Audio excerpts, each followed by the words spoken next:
Final from Dallas, and what a matchup it was. Back and forth they went, but chasing 10.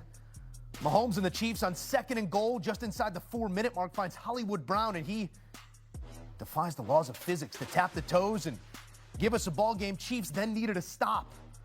Couple DPI penalties and a quick slant to number 3. George Pickens will get the job done for Dallas. Mahomes never got the ball back, and if you want to beat him, that's how it's got to be. 31-20. First thought, we'll get you out to Dallas with thoughts from Tony Romo here in just a moment. But Emery, this was an entertaining ball game. Back and forth they went. An early mistake by Dallas.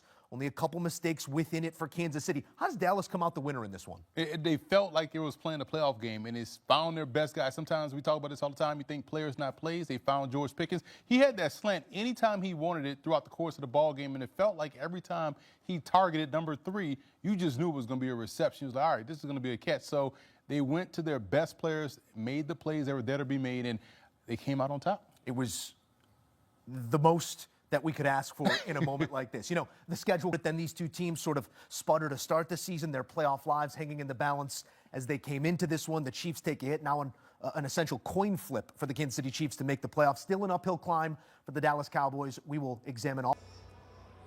It was just a huge performance. I think we've always been like, all right, let's see what they do in the incredible tough situation. You're going against a team who's played in so many Super Bowls, never not made the AFC Championship under Mahomes, and you came out with your season on the line. Truly, Dallas, the season was on the line. I think if another loss, they're probably going to be out. And they won. And they controlled the football game in a lot of ways, which is actually gives you a little bit more hope, because now you're like, okay, we just did that to the Eagles, who are number 1 in the NFC. We know this team's always playing in the AFC title game. We got the Lions next week at Detroit. If they win that game, they will be favored in every game the rest of the year. They can go on a run, and if they get in the playoffs, this is a very, very dangerous Dallas Cowboys. KC here for a second, Tony, because it is now seemingly a coin flip, according to our sports line projections, 46% to make the playoffs from here on out. Patrick Mahomes' play has seemingly elevated from last year, a year over. Why are the results not following? I think the biggest thing is some of the penalties have hurt them. I mean, it really is, and some of the route running. But the other big part when I look at it schematically is just they need that guy on the outside in the 1-by-3s. In other words, if there's one receiver outside the numbers, he's got to win. And right now they're having to do all this stuff and make it work inside, and guys are running across the field and everything, and they make it work, and it's good. But they're just not quite as dominant on the front 4 on defense to just get the pressure without pressuring. Dallas will make the playoffs if they win out. Either team that has one more loss, I don't think they get in. Yeah, it is still an uphill climb here for Dallas, despite these last 2 victories, as the hole they dug early might be one too great, but they are operating on an elite level right now despite the situation. Let's talk personnel for a second here, because all due respect to the man wearing the much respected 88 in that city, but number 3 is doing some special things right now. What is it for Dak to have a talent like that in George Pickens that he knows in any matchup is going to be physically? The air in Arrowhead Stadium felt heavier the moment our defense lost its backbone, when safety Bryan Cook went down with that ankle injury. It wasn't just another name on the injury report. It was a signal that the very identity of this team's secondary was being tested.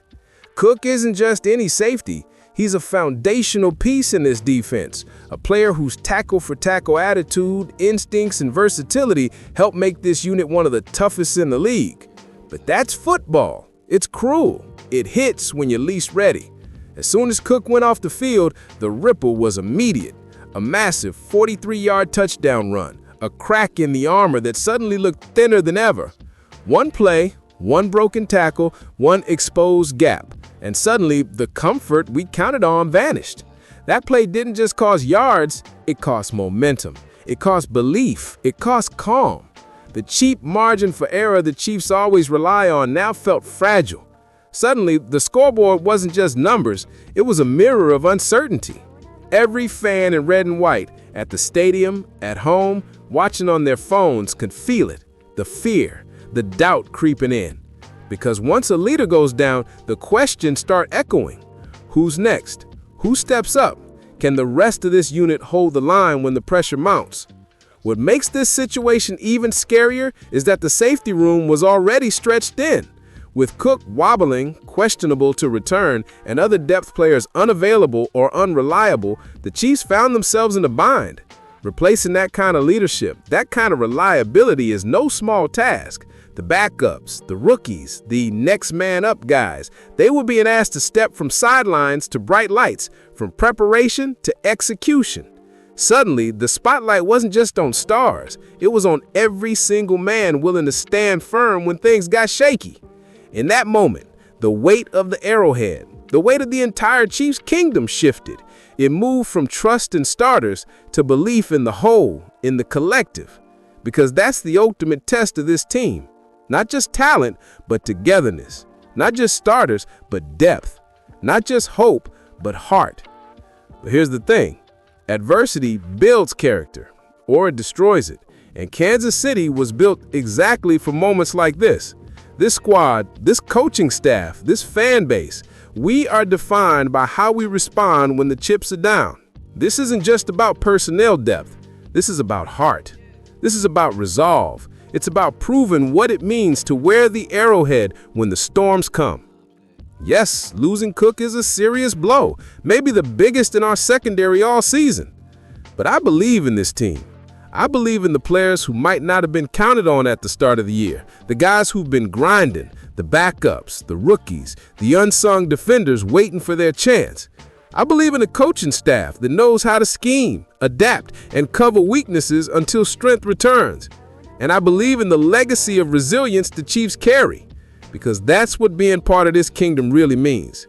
Standing together when it's ugly, pushing forward when the margin shrinks, fighting when everything says it'll be too hard. It's easy to cheer when the wins come easy. It's harder and so much more meaningful to believe when things are messy, uncertain, even painful. This season may throw punches, injuries may chip away at depth, but the spirit, that never goes away. The belief, that never fades. And the mission, that never changes. The goal remains. Fight for every yard, every stop, every win. Because when you wear Chiefs red, you don't fold. You rise, you adapt, you fight, and you triumph. At this moment, right now, the kingdom is watching, waiting. Every fan, every voice, every heartbeat counts more than ever. This is the time to stand united. This is the time to rise as one. The noise, the energy, the belief, let it echo. So to all of you keeping the faith at home, stay loud, stay proud, stay loyal, keep believing, even when the scoreboard doesn't shine, even when the field looks shaky, because this is still our time. This is still our team, and we're still in this fight. So what do you think, Chiefs Kingdom? Can this team overcome this adversity and keep pushing toward greatness? Can the backup step up and prove that Kansas City's heart is deeper than any injury? Drop your thoughts in the comments, show your support, hit like and subscribe. Stay locked with Chiefs Kingdom Report.